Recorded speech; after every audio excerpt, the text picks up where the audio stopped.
Setting up GitLab in Visual Studio Code involves configuring Git and GitLab integration to streamline your development workflow. Here's a step-by-step guide. Install Git. Ensure Git is installed on your system.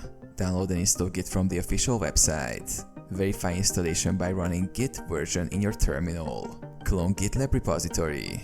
Open VSCode. Open the command palette. Type git clone and press enter. Enter your GitLab repository URL and choose a local directory to clone the repository. Open the repository.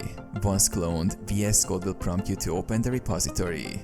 Click Open to start working in your project. Configure Git settings. Open the terminal in VSCode and configure your Git settings, such as your name and email. Install GitLab extension. For enhanced GitLab features, install the GitLab Workflow extension. Go to the Extensions view, search for GitLab Workflow and click Install. This extension provides additional functionality like issue tracking and merge requests directly from VSCode.